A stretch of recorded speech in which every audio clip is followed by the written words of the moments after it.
Om Swastiastu, umat sedharma yang saya cintai.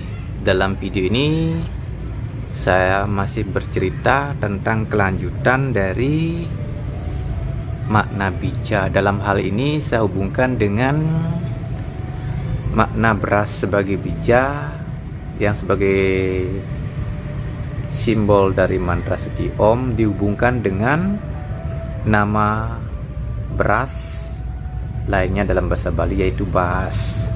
Nah, Bas ini secara kajian filosofi saya secara singkat, ada pesan singkat, Bas itu menunjukkan bebas.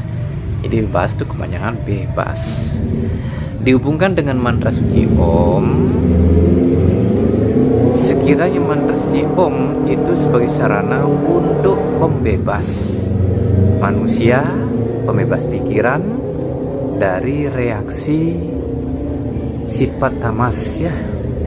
Dalam kehidupan ini setiap manusia melakukan aktivitas secara duniawi dalam kehidupan sehari-hari itu tidak lepas dari reaksi sifat tamas yang merupakan bagian dari sifat alam semesta.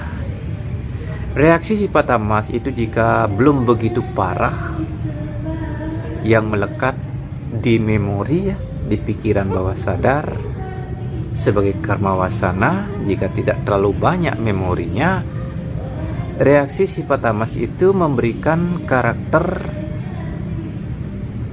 yang bersifat cuek, masa bodoh, apatis. Nah, dalam fisik mungkin fisiknya terasa loyo, tidak begitu bergairah, kurang semangat. Itu sudah pertanda ada reaksi sifat tamas di dalam diri kita. Nah, bila reaksi sifat tamas itu sudah banyak, yang mana diakibatkan oleh terlalu banyaknya memori tentang hal duniawi menumpuk di pikiran kita, reaksi dari sifat tamas itu akan membuat kita sering bingung, kacau, tegang, ruwet. Nah, orang tua yang sering kebingungan di keluarganya dibilang kepetengah, keluarganya amburadul antara satu dengan yang lain, sering cekcok, bertengkar, sering kesakitan, pokoknya bingung, itu sudah pertanda reaksi sifat tamas itu sudah kuat. Nah, reaksi sifat tamas ini yang buat manusia bingung, kebingungan tersebut itu bisa dibebaskan oleh fungsi dari mantra Om atau mantra suci atau nama suci Tuhan. Nah, untuk bebaskan dari reaksi sifat tamas tersebut, sekiranya mantra Om atau nama suci Tuhan atau nama Dewa Dewi itu harus diucapkan sebanyak mungkin atau diingat sebanyak mungkin.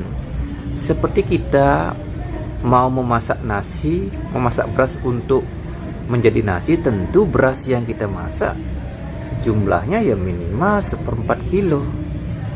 Nah, kalau sudah jumlahnya minimal 1/4 kilo kita masak, jika dimasak tentu kita akan bisa menikmati nasi. Tetapi kalau jumlahnya sedikit, cuma 5 butir beras dimasak, tentu kita tidak akan menikmati yang namanya nasi yang membuat perasaan kita kenyang. Begitu juga mantra suci tersebut mampu membebaskan pikiran kita dari reaksi sifat tamas yang membuat kebingungan.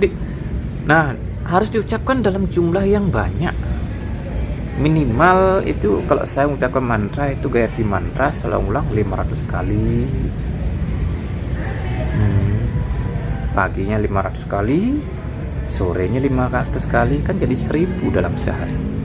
Nah, itu saya pernah praktekkan. Alasan kenapa? Saya pernah mengalami kondisi hidup berat sekali, reaksi sifat tamas itu membuat saya bingung, tenaga saya loyo, seolah mati bayu. Nah, itu dengan mengucapkan mantra Gayatri ya. Jadi ini sagunanya Gayatri ya, Gayatri mantra gitu. Ada mantra Om ditambahkan dengan Gayatrinya, itu saya ucapkan. Nah, saya merasakan hidup saya bebas dari reaksi sifat tamas itu selama kurang lebih 2 minggu saya mengucapkan mantra rutin pagi sore. Nah, saya merasakan suatu kebebasan di mana tenaga saya kembali bangkit, seger, yang awalnya loyo-loyoan banget. Nah itu.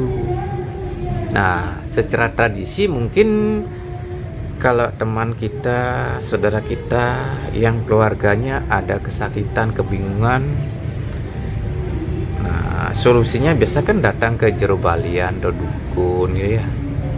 Di sana katanya menanyakan munyin bas.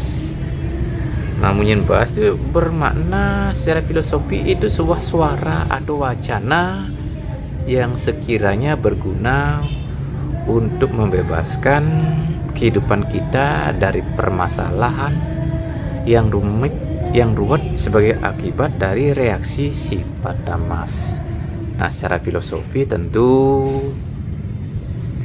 ini berhubungan dengan makna atau fungsi dari mantra suci Om atau nama Dewa Dewi. Jika diucapkan sebanyak mungkin akan membantu membebaskan diri kita dari reaksi sifat tamasika. Hal itu dikarenakan yang namanya mantra suci jika diucapkan banyak kali akan membuat di pikiran ada tambahan guna satwam ya. Guna satwam jadi banyak, dilipatkan jumlahnya. Semakin banyak kita mengucapkan mantra, ya guna satwamnya semakin banyak mengisi pikiran. Nah itu reaksi sifat tamas yang buat pikiran kita gelap. Nah itu kegelapannya akan berkurang jika di pikiran kita dicampuri dengan ingatan mantra yang begitu banyak atau memori mantra suci yang begitu banyak. Ibarat kita punya bekas kopi yang hitam, jika ditimpuhin ya istilah Balinya, turuhin, dicampur dengan air yang putih, tentu kehitamannya akan berkurang perlahan-lahan. Sekiranya demikian pula jika pikiran kita yang gelap sebagai akibat reaksi dari sifat tamas yang membuat pikiran kita bingung, tentu kegelapan dari sifat tamas itu atau reaksi sifat tamas itu akan berkurang perlahan-lahan. Nah itu cara dari mantra suci itu membebaskan diri kita dari reaksi sifat tamas yang tentu memberikan permasalahan bagi hidup kita. Salah satunya memberikan kebingungan, kekacauan, kerutan, dan tentunya reaksi dari sifat tamas yang berlebihan itu membuat EQ kita atau kecerdasan kita menjadi lemah, sehingga SDM kita dibuat menjadi rendah sekali. Nah itulah pemaknaan dari bija mantra Om sebagai apa namanya yang dilambangkan oleh bija itu dihubungkan dengan makna beras yang lainnya dalam bahasa Bali yaitu bahas. Nah sekiranya demikianlah saya punya wawasan, kurang dan lebihnya saya mohon maaf karena saya sebagai manusia biasa yang tidak luput dari kekurangan-kekurangan. Di akhir cerita saya ucapkan Prama Santi, Om Santi Santi Santi Om.